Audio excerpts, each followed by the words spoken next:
All right, cool. The last time, I kind of just hopped on Twitch and my husband was like, "What are you doing? You should have set up and did all these things." And I was like, "Okay, no idea." All right,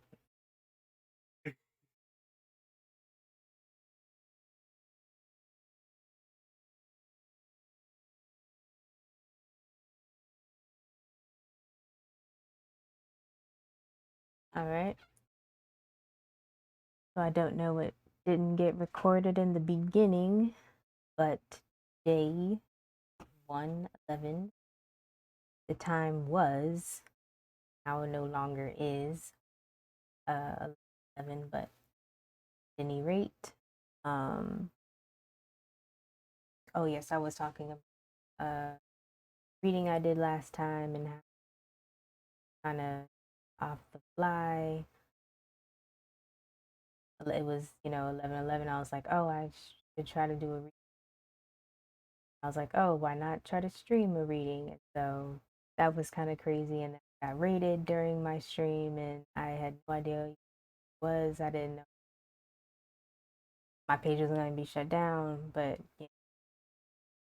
So try not to, I guess, set dates to do readings, but um, there's something about that that I can't, I guess, escape from. So even though I may not do a reading, huh? Yep.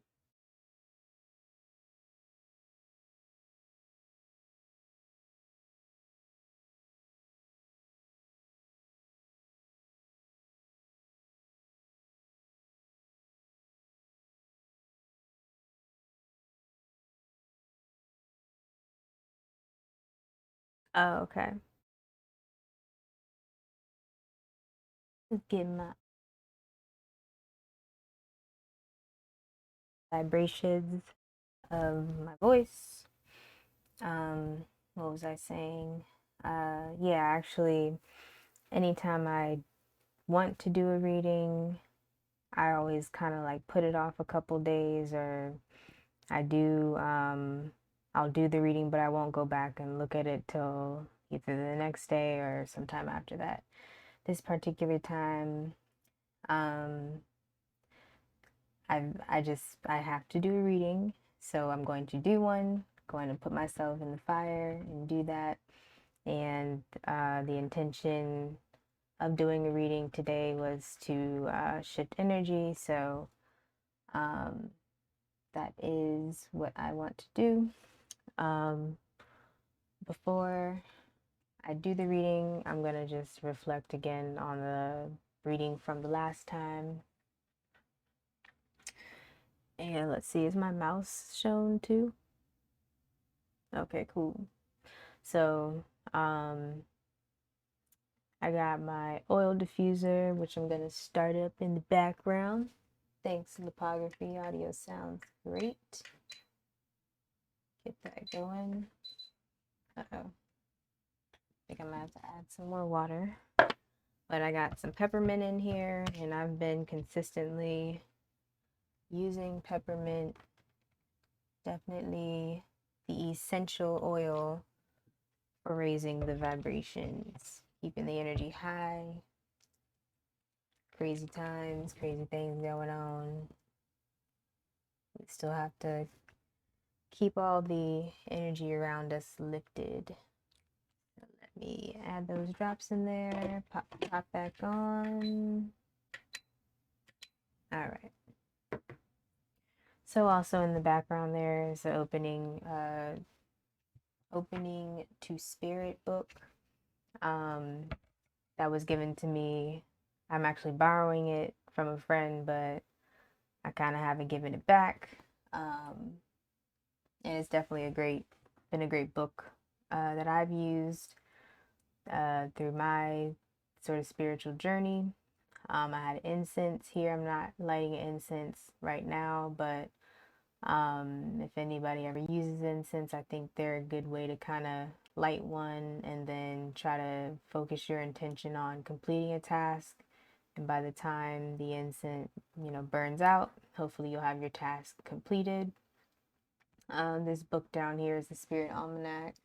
I read from it before I started my last reading, and I was really mostly reading about essential oils and talking a little bit about peppermint and some of the benefits of essential oils. So, what was I going to mention about this book?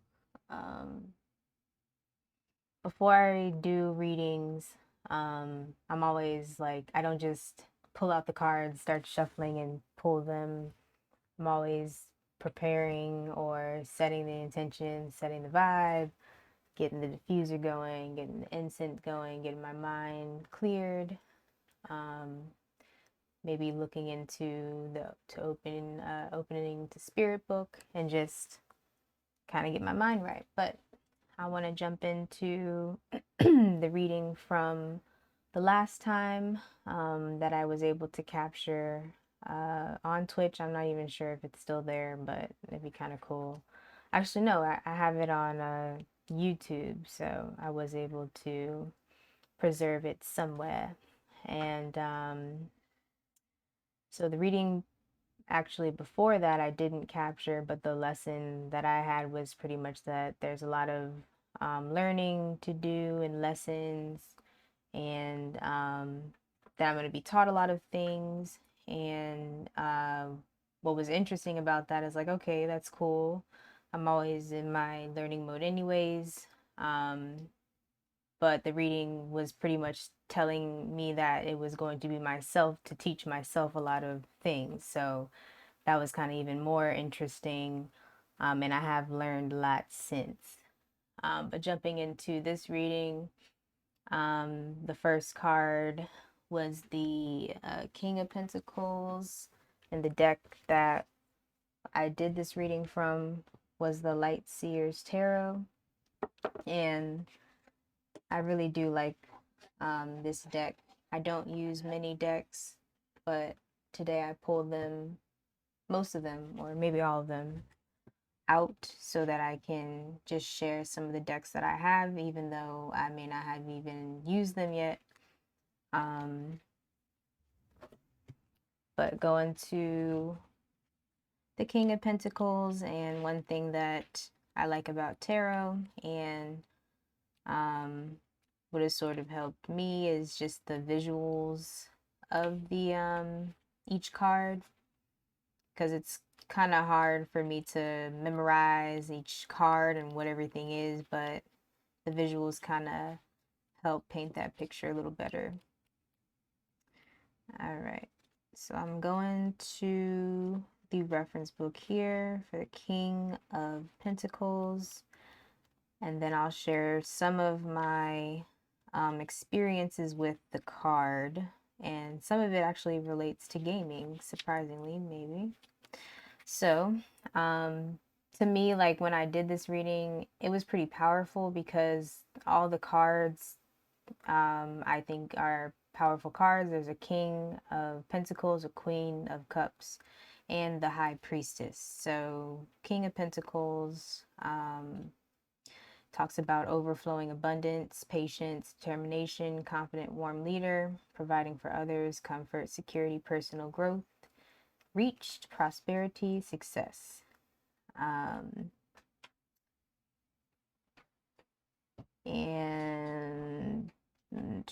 it has a mantra that says, I dream my endless potential into existence, and with steady desire and effort. So it says, this man that sits here, he's worked his field, met his soulmate, found wealth, and now he looks over his dream manifested as he offers you one of tarot's most potent messages of forthcoming abundance and prosperity. The most important thing to be done is to enjoy it all, sweet seer. Enjoy every lesson, challenge, failure, success. He reminds you to get clear where you want to be, to plan and envision.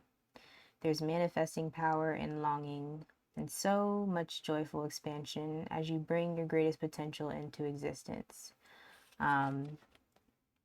So when I pulled this card, I was kind of, and I did like a past, present, future reading. So when I pulled this card, I was like, okay, was this card trying to tell me? I didn't really get any initial connections from it. Reading it, I did connect with abundance sort of in the past. I know that like my ancestors were an abundant people. And I always think that the going toward the future is really a journey toward the past. So I'm still journeying toward abundance. And that is definitely coming my way. But one interesting thing, and I'm gonna pull over my other screen here once I find them. So one of my I wouldn't say favorite, but one of the games that I really liked playing was Abe's Odyssey, or Oddworld, and the uh, creator of the game, he he sort of has the kind of vibes that the card was giving me. So what's going on, Dummy 306? Thanks for joining. I'm just doing a little reflection on a past reading as I prepare to do my 111 reading for now. And I can't guarantee you when that's going to be. So feel free to share any inspiration that you get from anything that you see or hear. All right, so yes, I was talking about this card that I pulled. Didn't really feel a connection immediately. Um, Around this time, again, this was on 11/11/2020, last year. Around that time, I was playing actually the Abe's Odyssey game, and it's been probably over, I don't know, 15 years since I played it. Yes, let the synchronicity fly. That's what's up. All right, I'm about to show you what synchronicity really is. Give me 1 second. And so I was playing the game. I was like, this game is like really, really good. Like, I want to know, what makes a game so good. So I started looking at the interviews from Lauren Lanning, who is the creator of Oddworld Inhabitants.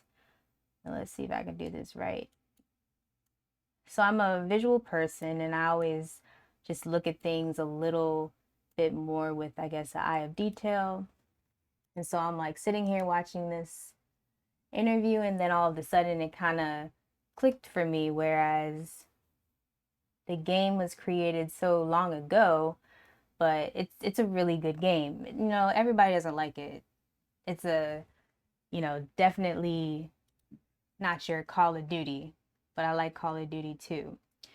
But as I watched it and just kind of got the same kind of vibes, old man sitting in a couch, and he's just kind of, he looks happy. He's talking about all his creations. You got Abe over here.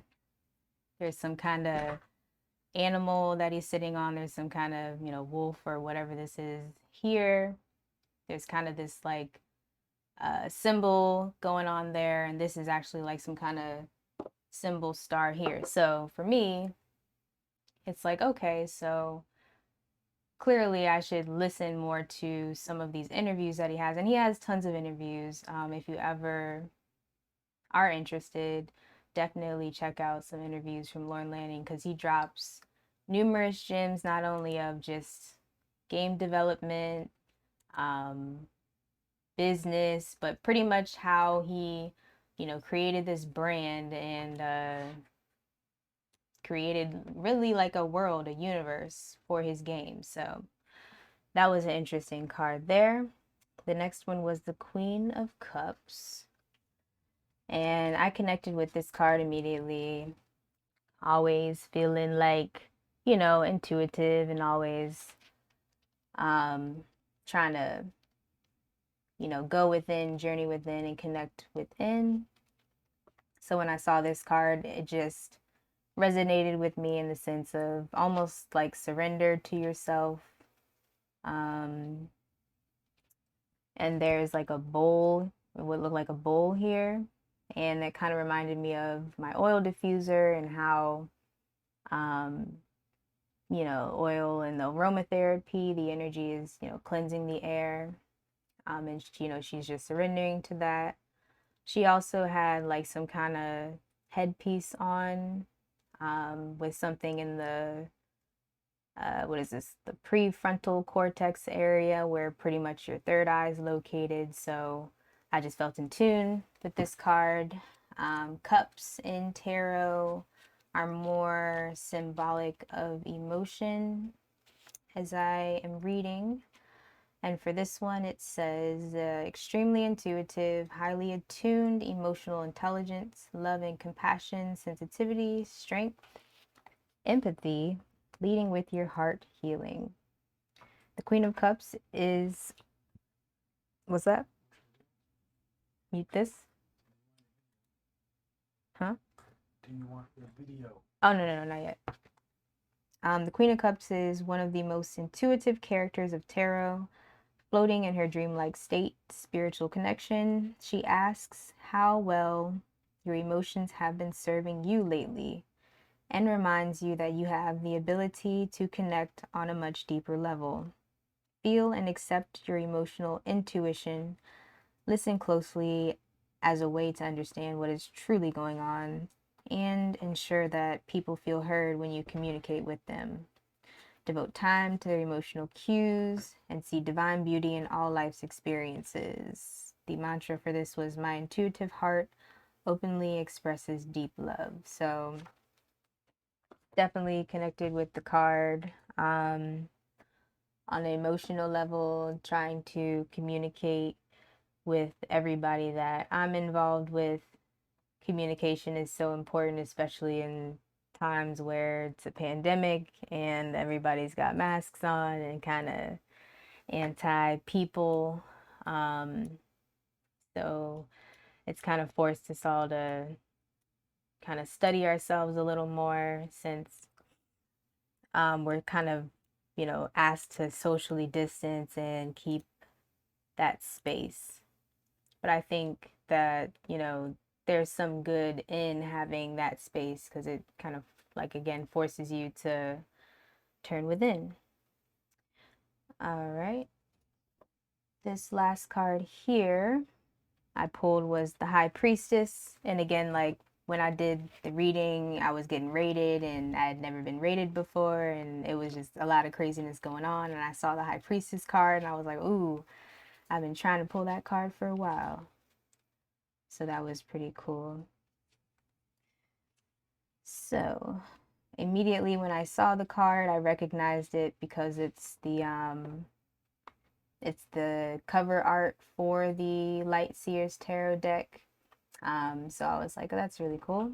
I saw the sort of the moon here, and the stars and everything just looked like it's in alignment.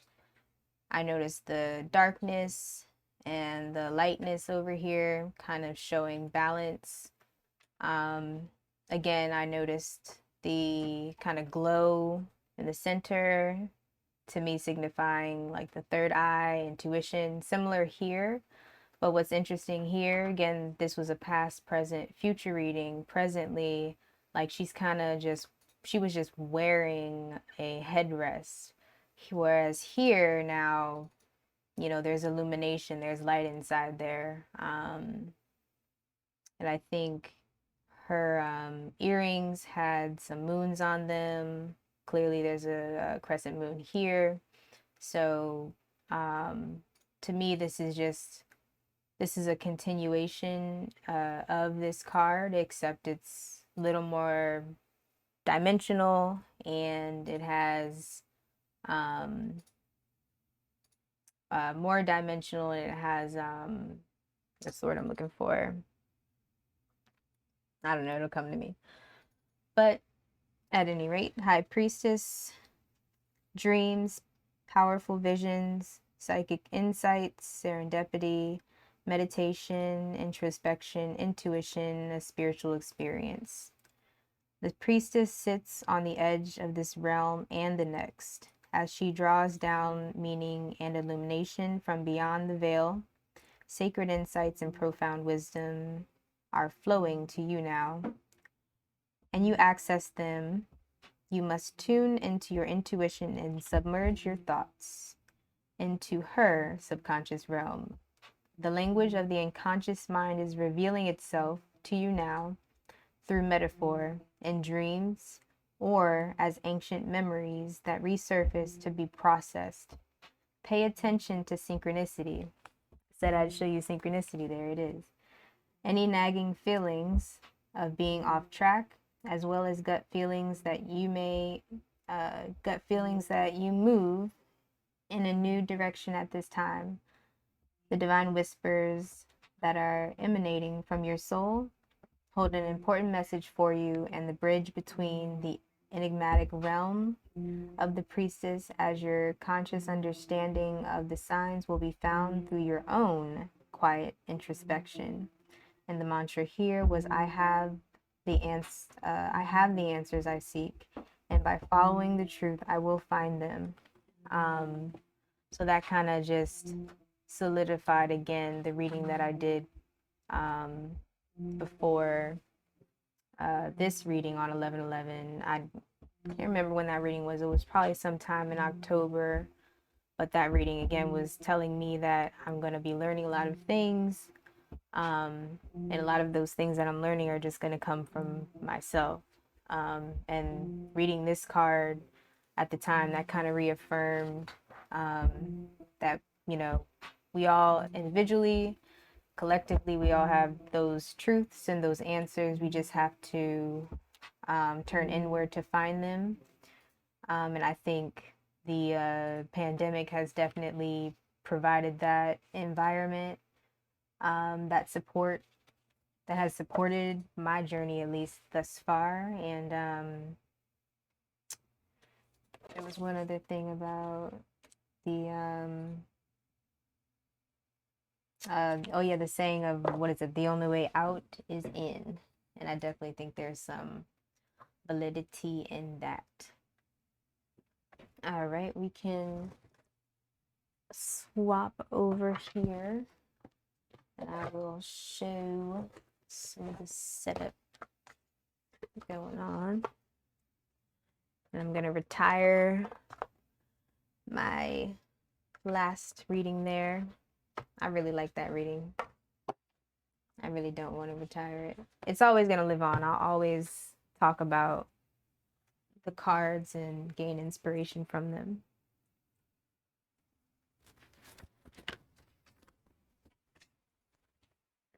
All right.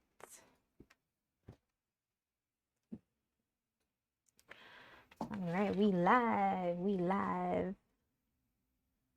How come I can't see? I'm blind, I can't see.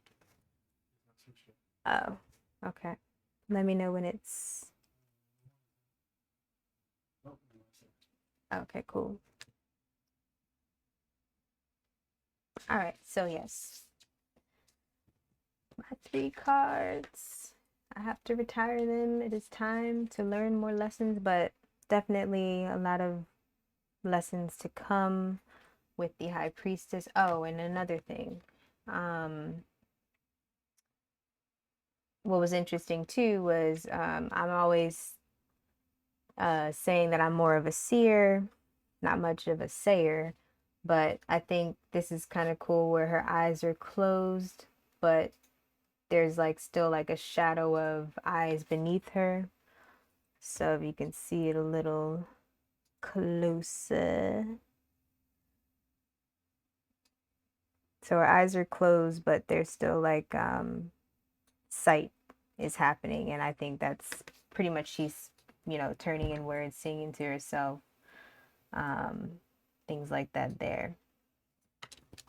All right, so that was from the Light Seers deck by Chris Ann. definitely one of my favorite decks. But I pulled out all the decks that, well, minus one, I lied. I'll pull them all out. So these are all the decks that I have. I have the Hoodoo Tarot, the Muse, another Chrisanne,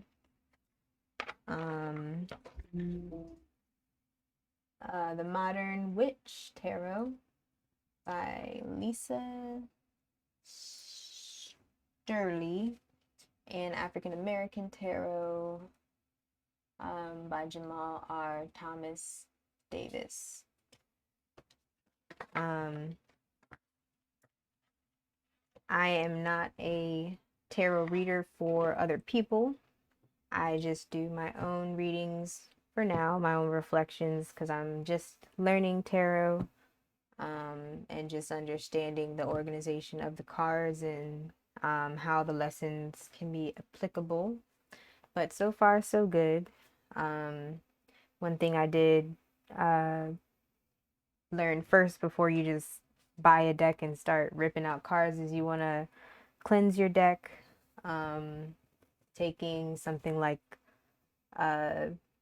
quartz and just kind of opening the deck up, you know, getting your hands on the deck, your energy in the deck, and then just cleansing it with a stone of your choice.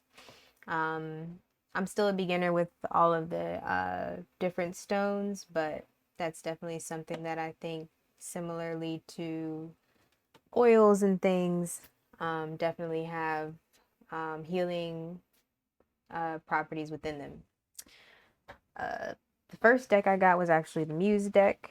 It felt like I needed some inspiration, and so I got this deck.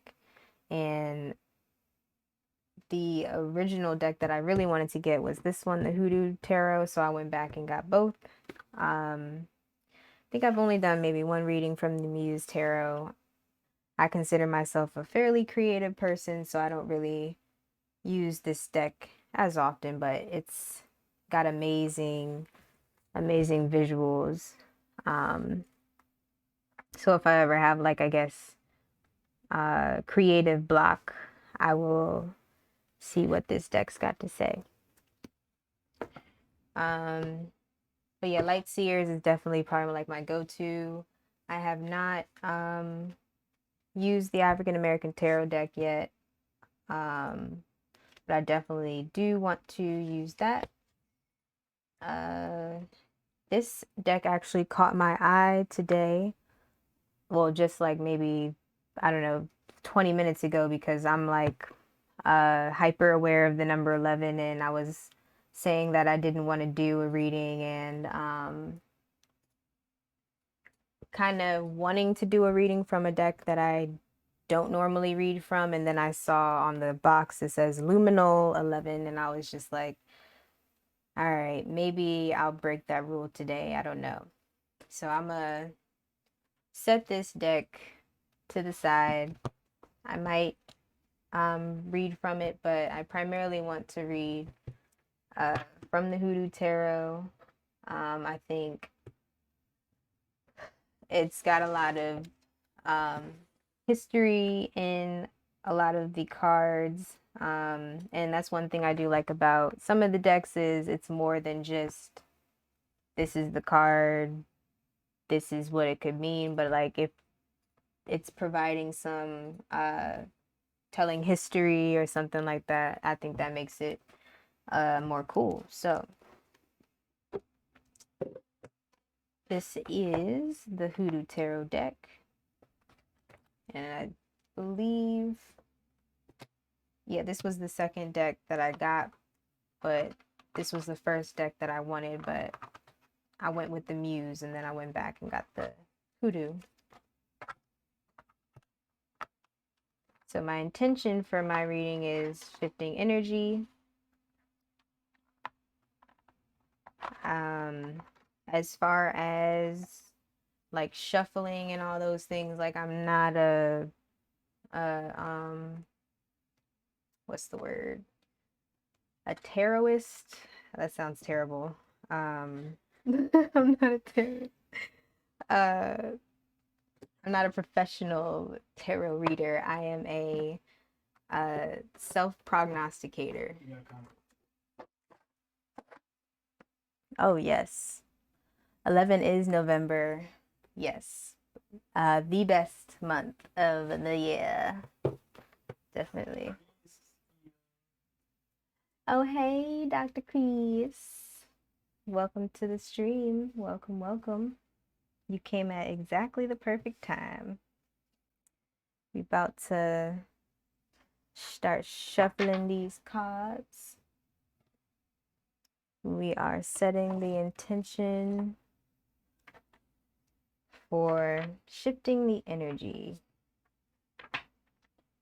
Talked about the reading in the background, which was from 11:11. Definitely a powerful reading. It's on YouTube. Check it out. Whoop, got the peppermint going, got pictures falling, strange things happening. What happened here?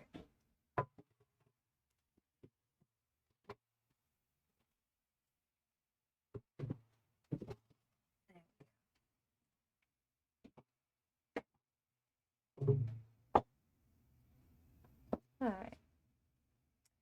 Got the books in the background, Spirit Almanac, and opening the Spirit.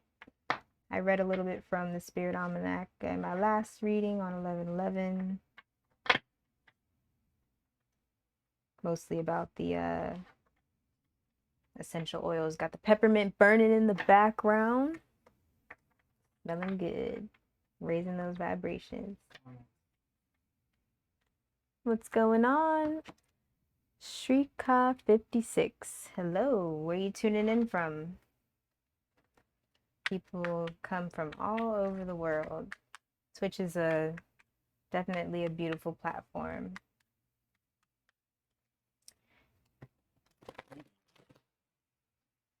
Oh, all right. All the way from India. Well, welcome, welcome. Thank you for joining me today. Or tonight, this morning. I'm not sure what time you're reading over there. I have 11:47. What time you got in Canada there?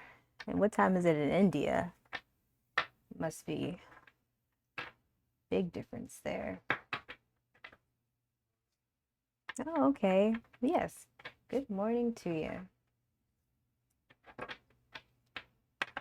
So I don't have a method of shuffling. Like, my hands are kind of too small for the cards to properly shuffle, I think.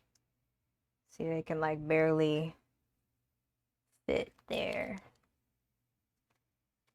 And oftentimes I'm not streaming, so I'm kind of shuffling the cards, put the cards down, go do other stuff, come back, shuffle the cards, walk around with them. So this is a little bit different for me, as you can see.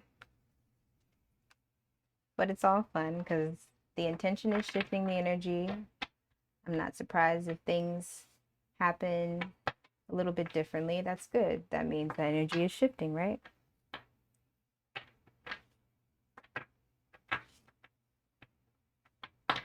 And usually, like I said, I'm walking around, I'll drop a couple cards just because, and those will be the cards that I'll do my reading from. So I'm never really ever shuffling, putting the cards down and doing a reading. I did that for the first time on 11/11 last year. And I think it turned out pretty good. Like I said, I retired my last reading. I loved it. I got so much inspiration and lessons from it. Definitely go check that out. And probably gonna do 3 cards. Again, intention shifting the energy.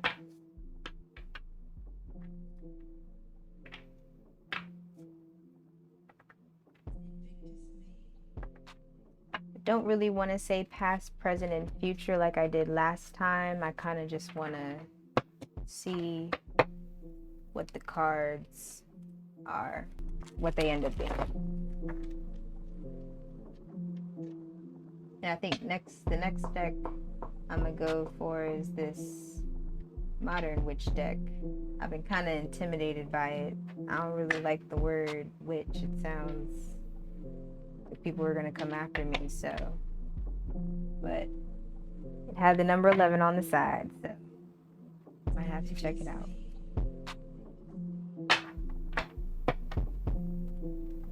Got most of these decks on the internet. I think most of them came from like Amazon.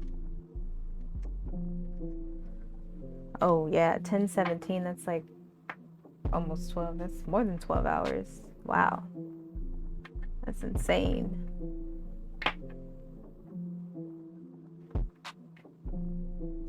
It's crazy how one part of the world's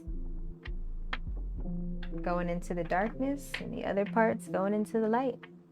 And I guess again goes back to balance. Law of correspondence, as above, so below.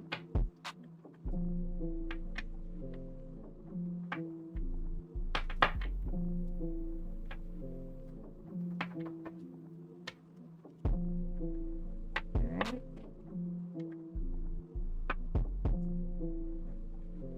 Oh, that's cool. You added some music. Hey, they had some music in the background. Where's the music now? I feel the pressure, huh? Oh, I was hearing music before, but then it stopped. Yeah, it's the same beat that was playing. Oh, okay.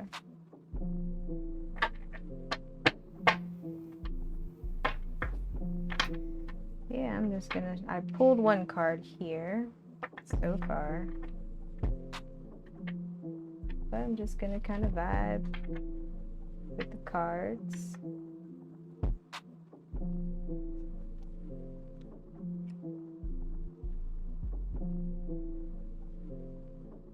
I think you had pulled a card one time and it was like pretty spot on, which was crazy.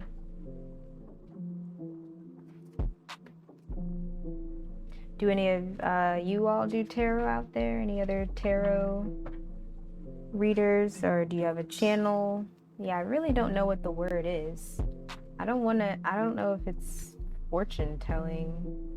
It might be, but I thought fortune tellers like have a crystal ball and kind of look into the mystical things. Okay, you used to? That's pretty cool. Do you see any of the decks that you tried before or you used to use?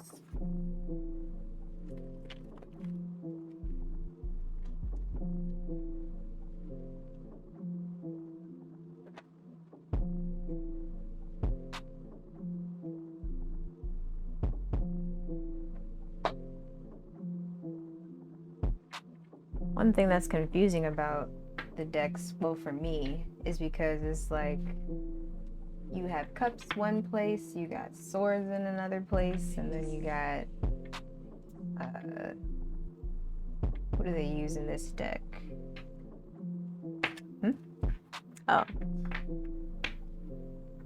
Oh, must have been a long time. Must have been a long time ago then.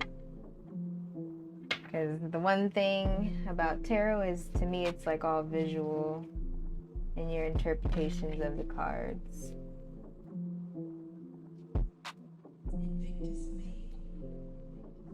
Shifting the energy.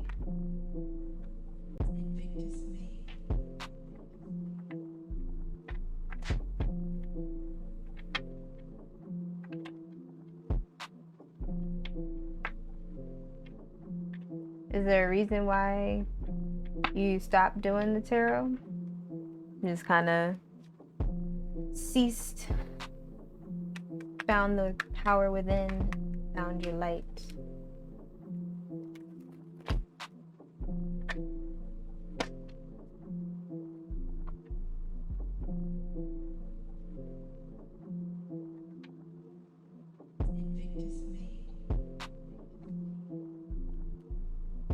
one time, I did a reading and I dropped like 6 cards, and I'm like, dang, this can't be my reading. But it was the reading, all right. Definitely a lot of lessons in there. Down a rabbit hole. Too deep, too quick. Yeah, spirituality, it's a lot. You have different cultures, different rituals, different practices. You definitely can get stuck down many, many rabbit holes. And in a sense, it's like you feel like you're finding what you're looking for, but you're actually kind of just digging yourself a little deeper every time. I don't think we necessarily know all of the answers to any of our truths, our universe. So it's just kind of like self-discovery and just seeing what pieces of that information are for you and what is just down that rabbit hole. But yeah, that's a perfect way to describe it. So vast.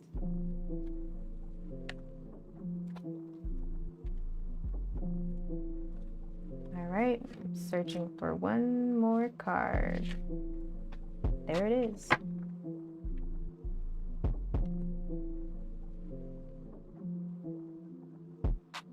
Indeed.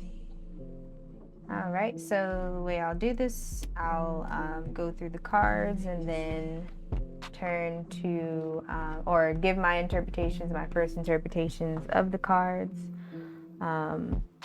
Let's see, tilt it down a little bit more. See if you can see. I have like a lag on my side, so excuse me. I'm still shuffling over there. I'm way in the past. Okay. All right, so let's see what we got here. Oh, okay. And I don't read the cards. I know you can read them a certain orientation. I just split them all right ways, even if they all come down upside down. I know it means something, but again, that's just not the way that I'm doing my readings. All right, so have the Daughter of Knives, the Father of Baskets, and the Railroad Bill, which is Major Arcana card number 7. All right, so first one up, Daughter of Knives. So there's a lot going on.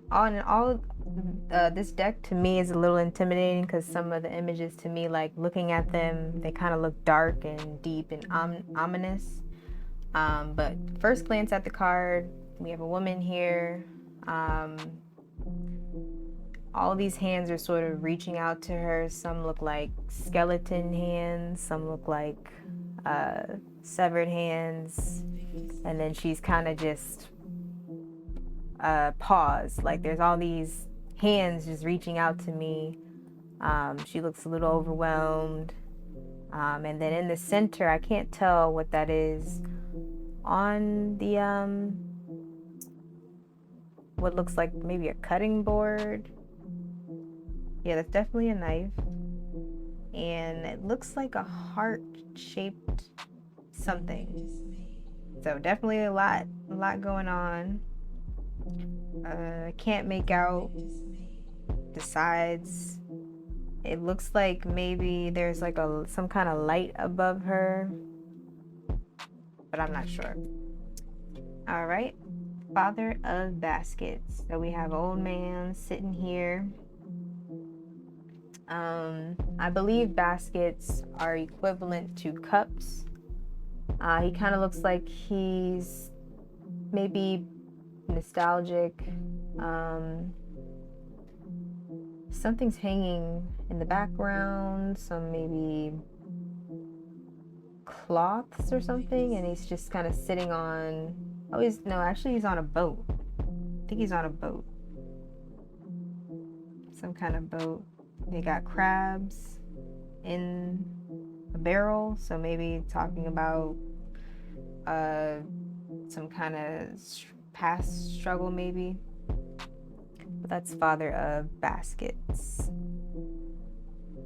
And in this deck, there are no kings or queens.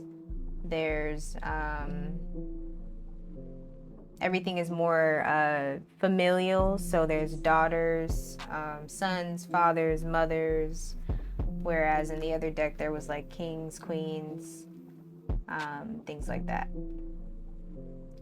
And I think here, instead of the swords, there's knives and sticks. So definitely a different vibe for this deck. All right, the last one was the Railroad Bill. We have a railroad, clearly. A train, it's in motion. There's somebody standing on the train and somebody else in the distance.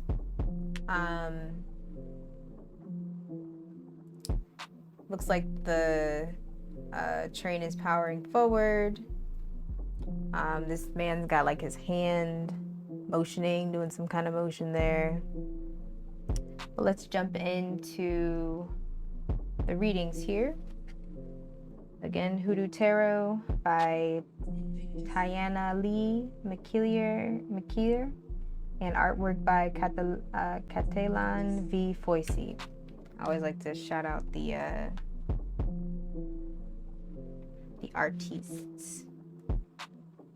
All right, so we had Doctor of Knives. All right, and this book also gets into some herbology and mentions plants. So the plant for this card is the yarrow. The image, the Daughter of Knives is a spiritualist who has made contact with a plethora of spirits via her talking board. Oh, so it's a talking board. She is talented at what she does, so the messages come so fast that it's almost overwhelming. The Daughter of Knives represents swift delivery of messages and the accomplishment of goals. On the positive side, she is logical, quick-witted, action-oriented, well-informed, direct, philosophical, and always up for a challenge. On the negative side, she is sarcastic, condescending, rude, impatient, domineering, insensitive, acidic, and pedantic. In a reading, if she doesn't represent a literal person with these qualities, then she represents these attributes. So that's the Daughter of Knives. Definitely can connect with this card. That feeling of everything kind of going at once, happening at the same time, and receiving a bunch of different messages. Definitely overwhelming, as well as trying to be action oriented and quick kind of does make you somewhat acidic, I will say. All right, next is the Father of Baskets. Father of Baskets. There we go.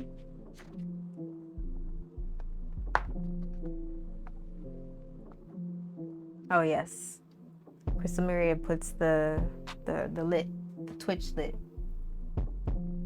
All right, so the plant for the Father of Baskets is violet. Here we go. The image is the Father of Baskets sits on a boat. So yep, that's a boat. Displaying an abundance of fish on a string. Okay, so that's what that is. And a basket full of blue crabs. His boat is decorated with tiny mirrors. So I guess those are the circular things kind of in the corner. Mirrors in silver, either worn on one's person or attached to boats, were believed to bring good luck to fishermen. The meaning, the Father of Baskets represents the archetype of the nurturing father and provider. On the positive side, he is kind, generous, diplomatic, tolerant, reliable, resourceful, honest, and wise. On the negative side, he's emotionally manipulative, moody, self-destructive, and deceptive. In a reading, if he doesn't represent a literal person with these qualities, then he represents these attributes. So, Father of Baskets, Father of Baskets. I'll have to ruminate on that one a little bit. All right, let's jump to this last one here. The Railroad Bill, card 7.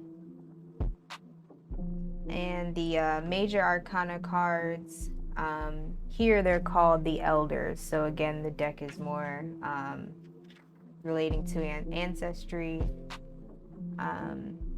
in that sense. So we got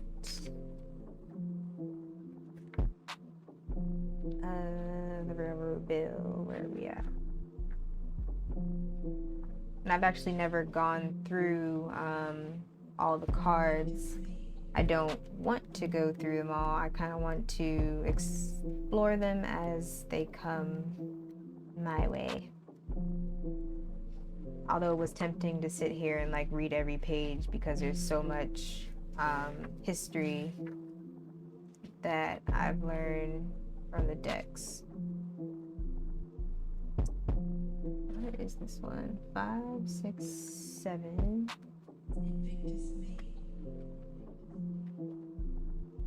Don't mind me getting lost in the cards, huh? What's up, Infinity Breaker? Welcome to the Twitch. Finishing my last card here for this 111 energy shifting reading that I'm doing here today. I seriously cannot find this card. It's like not in here. Oh, there it is. Hiding. Ha. All right.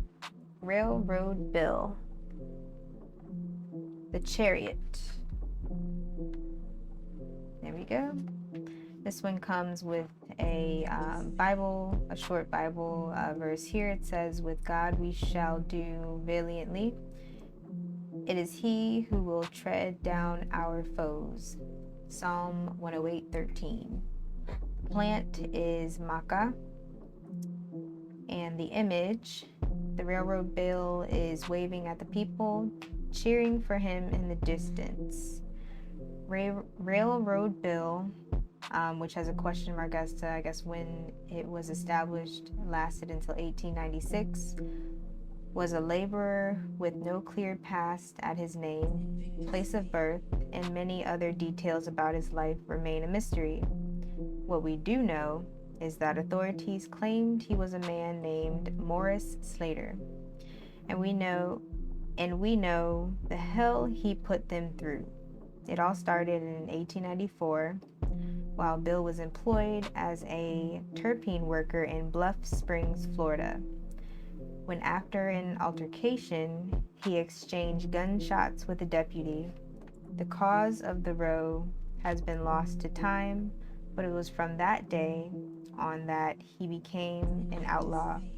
Bill committed train robberies and engaged in fatal gunfights with lawmen and bounty hunters who traveled from all over the country to collect the substantial bounty on his head. Bill usually rode along Louisville and Nashville Railroad, the L&N, in southern Alabama. Naturally, the daily reports of a Negro desperado gunning down white men sold a lot of newspapers, and it didn't take long before a folk hero akin to Robin Hood was born. According to members of the black community at the time, Bill used his spiritual powers as a conjure man to avoid capture by transforming himself into a fox to throw dogs off his trail. He became the personification of the clever trickster who appears in both indigenous American and African folklore, so much so that his legend continued to grow well into the 20th century. There are many songs about Railroad Bill by artists such as Riley Puckett, Vera Hall, Gid Tanner, Thomas Dorsey, Will Bennett, Jack Elliott, Bill Williams, Joan Baez, and others. In 1981, Bill was resurrected and cheered by the working class once again when the musical play Railroad Bill was produced by NYC Labor Theater, one that was founded specifically to attract proletarians. The meaning: when Railroad Bill turns up, you are being encouraged to increase your efforts to ensure victory. It's a reminder of the characteristics that are required to win: confidence, determination, discipline, persistence, and assertiveness. Now it's time to adopt a take no prisoners attitude toward anybody or anything that attempts to get in your way. If you are not aggressive or ambitious, ambitious by nature, then this card is warning that you must toughen up or risk the loss of what you worked so hard for. If you receive the Railroad Bill in a reading, consider the following. If you don't plan to win the game, then why are you playing? Success is the best revenge. Get rid of people or situations that are distracting you from your mission now, which is in all caps. Only self-confidence and a strong will to survive will get you through this. It's my way or the highway. What competition? Know thyself to propel thyself. I like that one. It's called self-esteem for a reason. Stop waiting for others to cheer you on. Domination happens. I'm allergic to humble pie, so you can have it. What is the victorious outcome you seek? Where there's a will, there's a way. Yeah, it's an ego thing. I ain't sorry. You can do it, but will you? So, kind of connecting the Daughter of Knives card to the Railroad Bill, in that, again, she's kind of overwhelmed. There's a lot coming her way. The negative part of this card was saying, if it's not a literal person, then it's somebody embodying someone that's kind of dominating and acidic and but also like quick-witted. So I kind of equate that to this card when it speaks about kind of winning earlier in the year of 2021. I kind of thought of 21 instead of one as O-N-E. I thought of it as W-O-N. So we're in the year of 2021. So it is a time to win. It is a time to prosper and just reclaim or claim things that have been misconstrued. So I'll definitely have to do a little more into this reading, as I always do. Like I said, I don't do readings often.